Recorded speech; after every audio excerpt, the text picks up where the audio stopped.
बड़े मुजाहिद पैदा किए, अल्लाह ने पैदा हुए।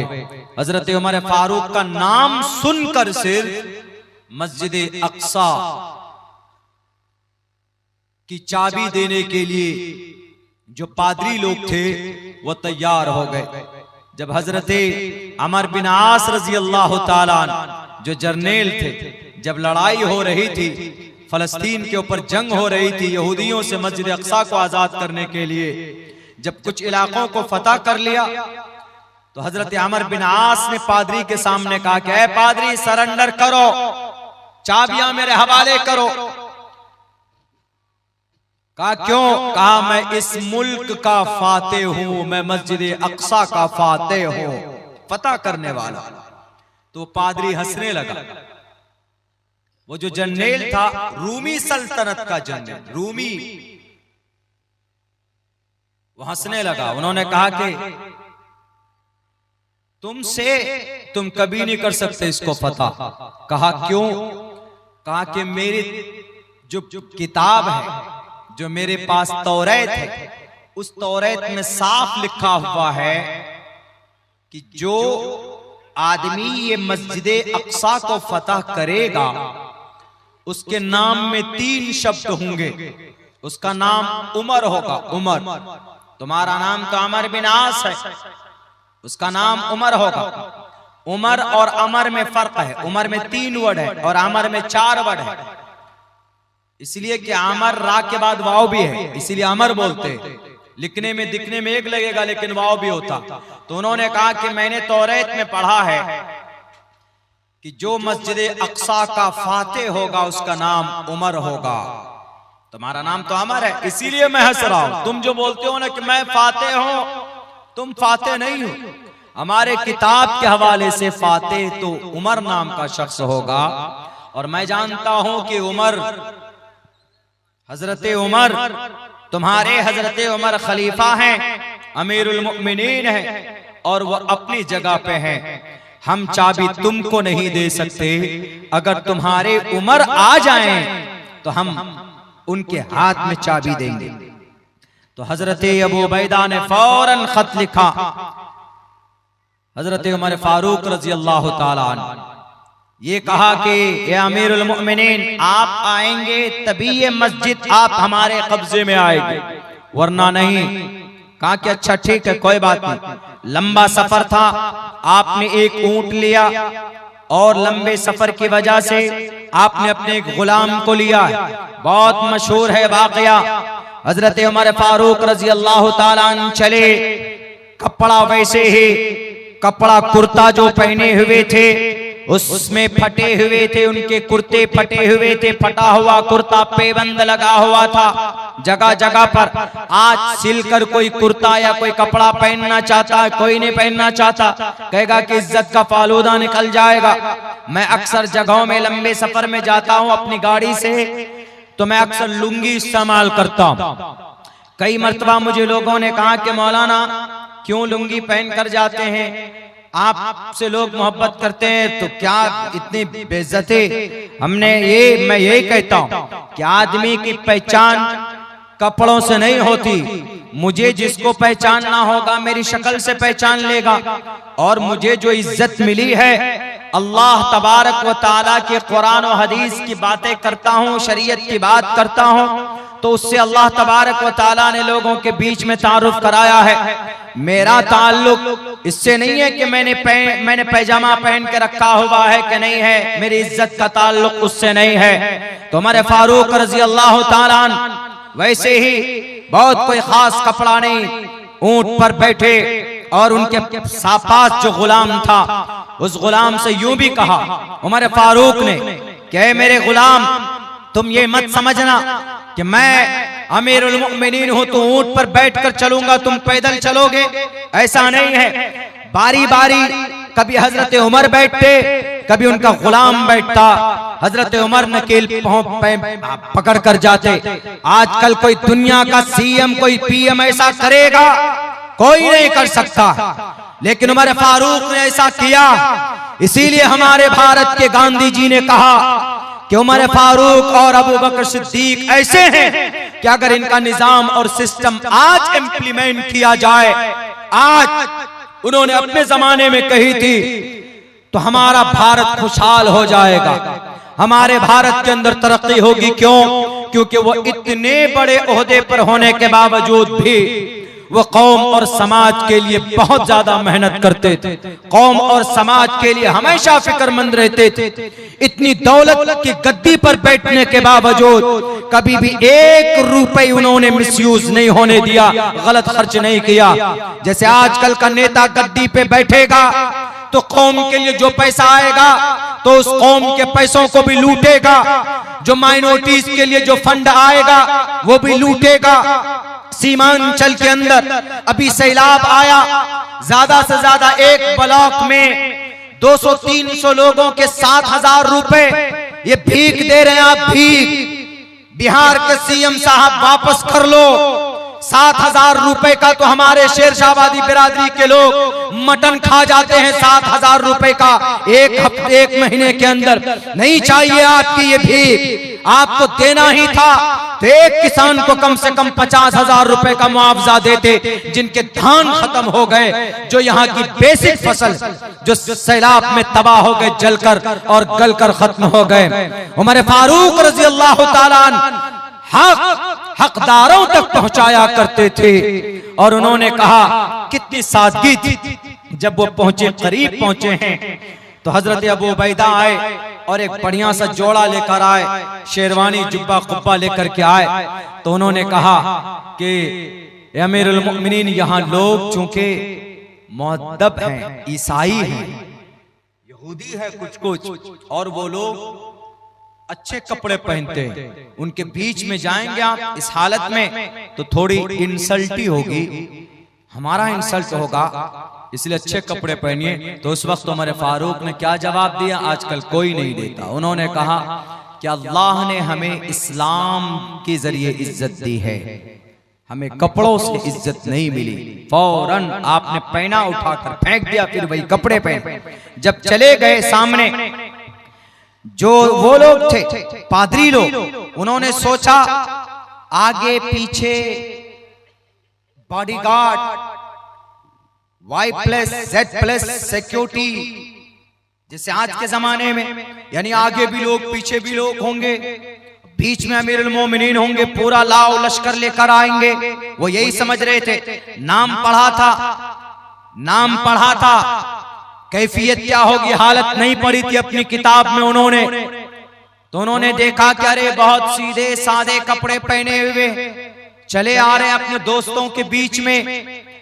देखकर मुतासिर हुए, ये वही उमर है जिनकी हुकूमत 22 लाख मुरब्बा मील के इलाके में, ये वही उमर है जिन्होंने ईरान और फारस को, कैसर और किसरा के तख्ते को पलट कर रख दिया। ये वही उमर है जिनको देखकर शैतान अपना रास्ता बदल लेता है। ये वही उमर है जिनके मंशा के मुताबिक अल्लाह ने आसमान से जमीन पर कुरान करीम की आयतें उतारी। ये वही उमर है। देखकर इतना मुतासिर हुआ, जब करीब आए तो उन्होंने कहा कि या अमीरुल मोमिनीन, आप ही हैं, लीजिए ये चाबी बैतुल मक़दिस की, ये चाबी आपके कब्जे में है, लीजिए हमने किले की चाबी आपको दे दी है, अब आप लीजिए, आज से बैतुल मक़दिस आपका। बिना एक कतरा खून बहाए उमर फारूक ने मस्जिद अक्सा को फतह किया। नमाज का वक्त हुआ तो वहां पर आप अलैहिस्सलाम जो सुलह कर रहे थे तो उनके चर्च के करीब बैठकर तो आप हजरत अमीरुल मोमिनीन ने नमाज के वक्त में वहां नमाज नहीं पढ़ी, बल्कि आप दूसरी जगह पर नमाज आपने जाकर पढ़ी, इसलिए ताकि हमारे सहाबा ये ना समझें कि ये जगह भी मस्जिद की हो गई, अमीरुल मोमिनीन ने नमाज पढ़ी है तो इस पर कब्जा कर लो। आज जितने भी लोग बोलते हैं ना कि मस्जिद जबरन कब्जा करके बनाई गई है, जैसे यहूदी लोग बोलता है मस्जिद अक्सा के बारे में, तुम सबूत पेश कर दो, मस्जिद अक्सा तुम्हारे हवाले कर देंगे।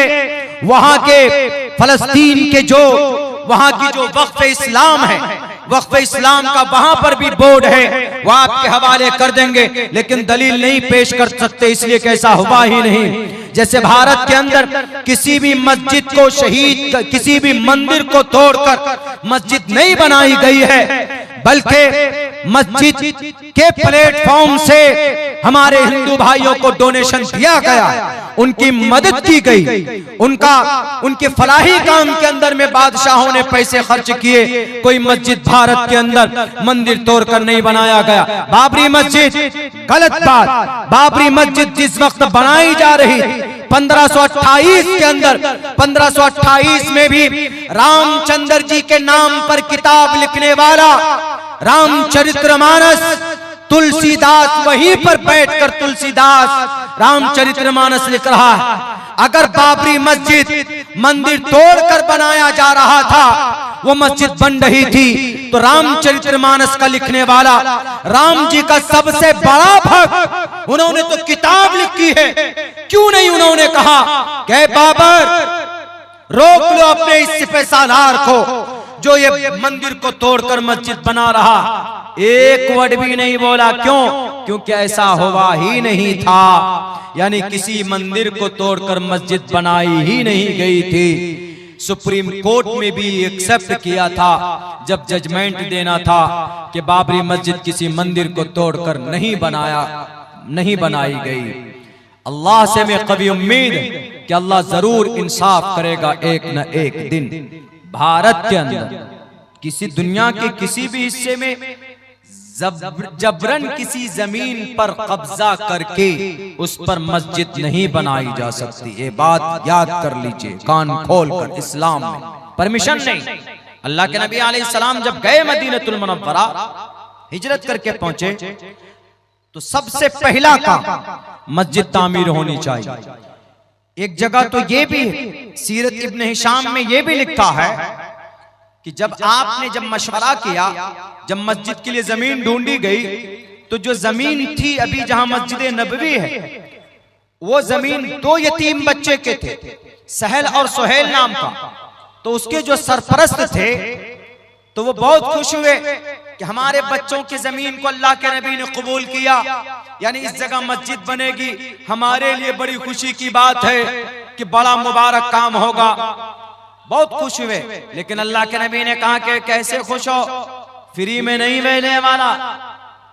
आजकल तो अगर अल्लाह के लिए कोई वक्फ कर दे जमीन तो ठीक है, लेकिन चूंकि मोहम्मद रसूलुल्लाह को यह पैगाम देना था कि जबरन बिल्कुल नहीं, ताकि कल चलकर कोई ये बात उठाता कि मस्जिद नबवी बनाई गई, जबरदस्ती जमीन पर एक भी पैसा नहीं दिया गया। अल्लाह के नबी अलैहिस्सलातु वस्सलाम ने 10 दीनार दिए, और दीनार अदा करने वाले उन दोनों बच्चों को हजरत अबू बकर सिद्दीक रज़ी अल्लाह ताला अन्हु थे। उनके जरिए से 10 दीनार पैसे दिए गए जमीन के ऊपर। फिर आप अलैहिस्सलातु वस्सलाम ने खुद से तामीरी काम शुरू किया। मोहम्मद अलैहिस्सलाम खुद से मट्टी उठाते, गारा और पत्थर, गारा मतलब कीचड़। इधर तो हमारे तरफ घर नहीं बनता, लेकिन उत्तर प्रदेश चले जाएंगे तो वहां पर घर बनता है, गारे का, मट्टी और पत्थर का, ईंट का, ये सब का घर बनाते हैं वहां पे। तो आप अलैहिस्सलातु वस्सलाम ने वो जो वही रकबा मैंने कहा था कि 35 फीट चौड़ा और 30 फीट लंबा, वो जो मस्जिद नबवी बनाई गई, वो जमीन आप अलैहिस्सलातु वस्सलाम ने खरीद करके लिया, फ्री में नहीं लिया था। इससे साफ पता चलता है कि हड़प की हुई मस्जिद के जमीन पर मस्जिद नहीं बन सकती। ज्ञान रखेंगे तब ना, ज्ञान तो रखते नहीं, अनाप शनाप बात बोल देते। ये हमारे नबी के बारे में, आप अलैहिस्सलातु वस्सलाम के बारे में अभी क्या बात चल रही है, ये महाराष्ट्र के एक रामगिरी महाराज, उन्होंने कहा कि मोहम्मद अलैहिस्सलाम तो अलायाज़ु बिल्लाह, जब तुम्हारे मोहम्मद अलैहिस्सलाम ऐसे हैं तो तुम मुसलमान कैसे हो गए। उन्होंने जिक्र किया, अभी बर्निंग इशू बना हुआ है महाराष्ट्र के अंदर। रामगिरी महाराज ने कहा कि जब तुम्हारे नबी एक छोटी सी बच्ची से, 6 साल की बच्ची से 50 साल की उम्र है मोहम्मद अलैहिस्सलाम की, जनाब मोहम्मद रसूलुल्लाह की 50 साल की उम्र का शख्स 6 साल की बच्ची छोटी उससे विवाह कर रहा है, निकाह कर रहा है। जब तुम्हारे लीडर ऐसे जालिम, तो तुम मुसलमान कैसे हो गए? ये उन्होंने भाषण दिया। अभी 1-2 महीना पहले की बात है, जिनके अरेस्टिंग के लिए इम्तियाज जलील साहब जो मजलिस इत्तेहादुल मुस्लिमीन के MP थे, तो वो 17,000 गाड़ी लेकर गए प्रोटेस्ट में कि उनको पकड़ो। फिर पता है क्या हुआ? इसी पर नहीं बस हुआ,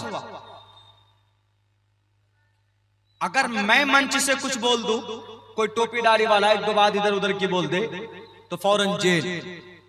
हुआ है, हमारे उलमा गए हैं, हमारे डॉक्टर्स गए, हमारे प्रोफेसर लोग गए। वो रामगिरी महाराज ने इतना बड़ा भाषण दिया तो सीएम क्या कहता है? सीएम महाराष्ट्र का, वहां का सीएम ये कहता है, जो लोग सोशल मीडिया में देखे होंगे उनको तो पता है, जो लोग सोशल मीडिया आप लोग नहीं है तो आप लोगों को बता रहा हूं। उन्होंने ये कहा, सीएम ने ये कहा कि हमारे धर्म गुरु को कोई हाथ नहीं लगा सकता है। ये स्टेटमेंट था उनका, सीएम का। अरे तुम्हारा धर्म गुरु है ही नहीं, वो तुम्हारा जाहिल गुरु है, इसलिए कि उस गुरु को नॉलेज ही नहीं। जब उससे